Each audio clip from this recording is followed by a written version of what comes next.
वर्तमान समय में आर्कटिक में वैज्ञानिक एक बर्फ में जमे गोल आकार की वस्तु खोजते हैं जिसके कॉकपिट में लाल, सफेद और नीले रंग का चिन्ह है और वह एक टूटा फूटा विमान प्रतीत होता है। मार्च 1942 में नाजी अधिकारी योहान श्मिट और उसके आदमी जर्मन अधिकृत नॉर्वे के टॉन्सबर्ग नगर में प्रवेश करते हैं और टेसरैक्ट नामक एक रहस्यमयी अवशेष चुरा लेते हैं जिसमें असीम शक्ति निहित है। उधर न्यूयॉर्क सिटी में स्टीव रोजर्स को शारीरिक और स्वास्थ्य समस्याओं के कारण द्वितीय विश्व युद्ध में भर्ती होने से अस्वीकार कर दिया जाता है। अपने मित्र सार्जेंट जेम्स बकी बार्न्स के साथ भविष्य की तकनीकों के एक प्रदर्शनी में भाग लेते समय रोजर्स एक बार फिर भर्ती की कोशिश करता है। उनकी बातचीत सुनकर अब्राहम एर्स्किन उन्हें एनलिस्ट होने का मौका देते हैं।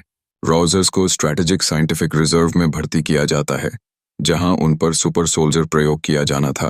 कर्नल चेस्टर फिलिप्स को विश्वास नहीं होता कि रोजर्स इस प्रक्रिया के लिए उपयुक्त व्यक्ति है, लेकिन रोजर्स का निस्वार्थ साहस देखकर वे मान जाते हैं। प्रक्रिया से एक रात पहले एर्स्किन बताते हैं कि श्मिट ने इसी प्रयोग का असफल संस्करण लिया था और इसके कारण उसे स्थायी दुष्प्रभाव झेलने पड़े।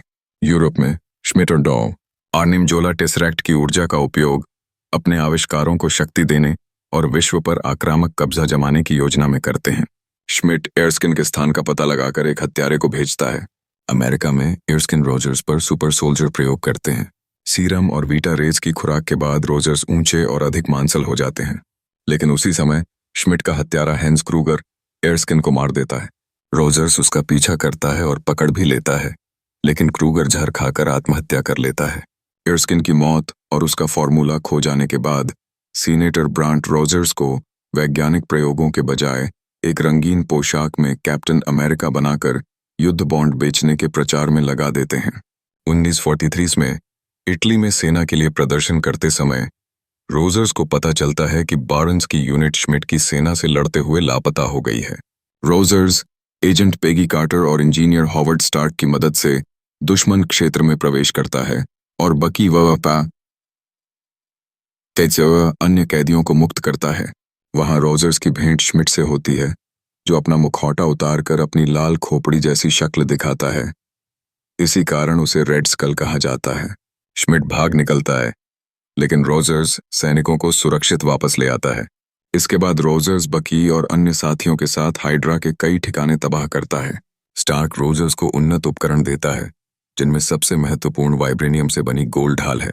एक मिशन में रोजर्स और उसकी टीम एक ट्रेन पर हमला करते हैं और झोला को पकड़ लेते हैं, लेकिन बकी ट्रेन से गिरकर मर जाता है, या कम से कम सबको ऐसा लगता है। झोला से मिली जानकारी के आधार पर हाइड्रा का अंतिम ठिकाना खोज लिया जाता है। रोजर्स उस हमले की अगुवाई करता है ताकि श्मिट अमेरिकी और वैश्विक शहरों पर विनाशकारी हथियारों का प्रयोग न कर सके। रोजर्स श्मिट के विमान में चढ़ जाता है। लड़ाई के दौरान श्मिट सीधे टेसरैक्ट को छू लेता है और चमकदार रोशनी में विलीन हो जाता है। टेसरैक्ट विमान से गिरकर समुद्र में चला जाता है। रोजर्स विमान को सुरक्षित उतारने का कोई रास्ता न देखकर उसे आर्कटिक में गिरा देता है।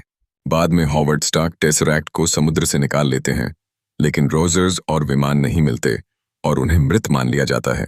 रोजर्स जागते हैं और खुद को 1940 के दशक जैसी दिखने वाली एक अस्पताल कक्ष में पाते हैं। रेडियो पर बेसबॉल मैच चलता है, जिसे वह पहले भी सुन चुका होता है। उसे समझ आता है कि कुछ गड़बड़ है। वह बाहर भागता है और खुद को वर्तमान समय के न्यूयॉर्क के टाइम्स स्क्वायर में पाता है। वहां शील्ड के निदेशक निक फ्यूरी उसे बताते हैं कि वह लगभग 70 सालों से सो रहा था।